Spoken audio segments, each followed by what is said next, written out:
I would see Biggie on Fulton. His mother would come by on her way to work. So this is what that rap contract is about? His mother was having a bout with breast cancer at that time. I said, Christopher, the doctors found a lump in my breast. If I don't make it, and please don't talk like that, Ma, you're gonna make it. I said, but Christopher, you never know. This was the only time I ever saw him that he was just out of his element.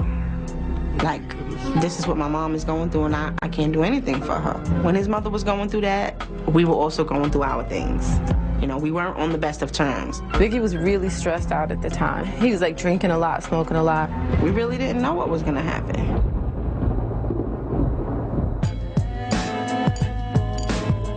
Puff got fired from Uptown, so Big was like, oh, man, like, what we gonna do? When Puffy leaves Uptown, you know, half of Biggie's album is done. Because Uptown didn't really know what they wanted to do with Biggie. They really couldn't dig the music and what he was doing. MCA, which distributed Uptown, was worried about the content of Biggie's album because it was violent, it was profane. He really didn't know what was gonna happen to him as an artist.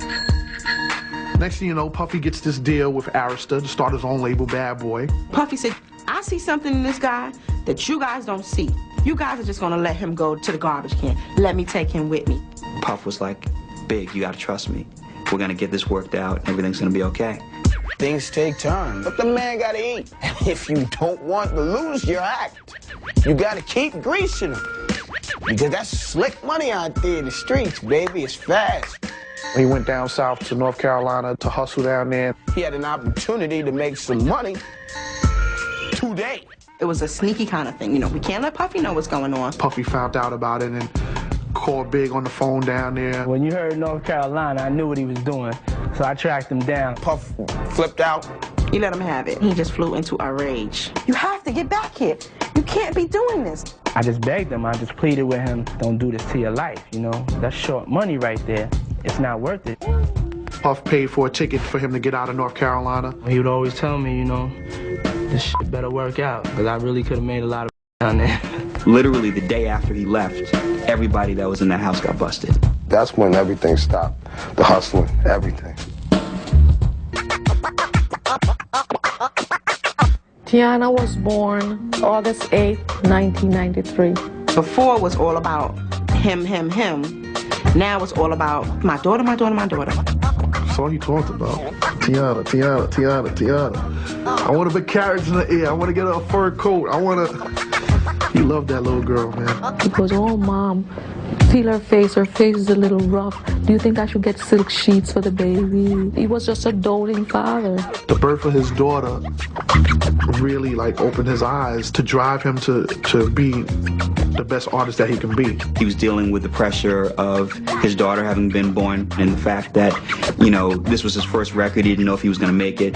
There was always money struggles. All you better leave the fucking state. No need to masturbate fucking with Biggie. It's time to castrate. When I was working with Biggie on Ready to Die, he was rhyming rough and aggressive because that was the feeling that he had. That scream that my shit don't dump. They catch lumps and bumps. I put the shaking in your rock. Big rhymed about the pressure that was going on in his life more than he talked about it.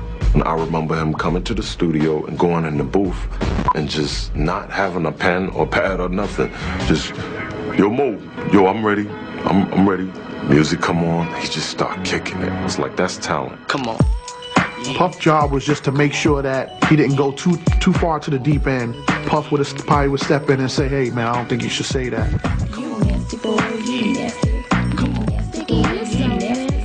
We definitely worked as a team conceptually. It was almost like Quincy Jones and Michael Jackson, you know what I'm saying, as far as like a collaboration where two people really respect each other and play their position. Puff totally trusted Big, and Big totally trusted Puff. Puff was just slipping the mainstream in him little by little. You know, Puff just gave him little baby spoons of it until Big got it. He would have 24-hour sessions in the studio. Like go in 8 in the morning and couldn't come out until 8 the next morning. Whatever it took. When he was recording the album, it was stressful for him because, of course, his mother was recuperating from cancer. He had a baby to tend to. He wanted the album to be a success. It was a scary feeling, I'm sure, to think Are we going to be able to start this off right? Puff's career was on the line. Big's career was on the line. The stakes were high. They had to keep things going.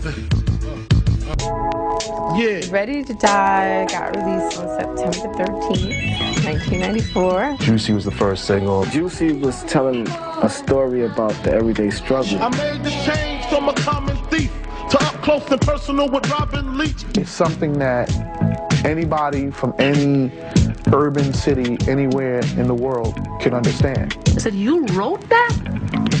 He said, yes, I did. And that's when I said, gosh, he's talented. You never thought that hip-hop would take it this far. Now I'm in the limelight cause I rhyme tight.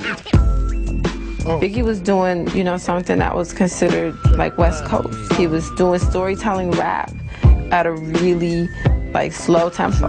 Biggie loved West Coast so much, he wanted to do it the same way Snoop, Dre, and Suge and them had did it. Represent, baby. West Coast artists were going platinum and double platinum. He wanted that same love and he wanted that same quality of music. Ready to Die came out and it blew up off the head. It was like a comeback record for the New York MC. And he put Brooklyn on the map, you know what I'm saying? He brought the East back. When I met Big for the first time, it was right on his block. It was right at 226 St. James. And he was just like literally like almost holding court. And he wasn't even 2 weeks out the gate and he was already, in a way, kind of the king of New York. He started really seeing that fans, he was touching a lot of people with the music, and that was deep. Big was just working after that, like he didn't stop. Big was just jumping on people's records. Oh, you want me to be on your record? I'll be at the studio at 10 o'clock, pay me $5,000 in cash, no contract, boom, this is how we're gonna do it. And he was like, this is the new hustle. You know, this is the music, this is the hustle we're doing right now. This is what's up.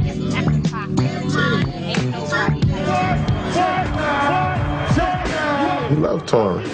The audience, the girls, the money, the excitement. I think we did every major city in the United States. We used to do 2 shows a day sometimes. You really saw that it was a lot for him doing shows back to back. He comes off the stage, he's dripping wet, you know, and you have to do that night after night. Big want that money. Big didn't say no. Big could do a show today for $1,000, tomorrow for $10,000, the day after that for $20,000. Like, it doesn't matter. He started, you know, getting more serious about business. He wanted to make that 35 grand that Coolio was making. Money made his world go round. Give me one more chance, Biggie, give me one more chance. One More Chance was the summer song of '95. That record really just skyrocketed that whole album and just the whole Biggie, Puffy, bad boy situation. Biggie.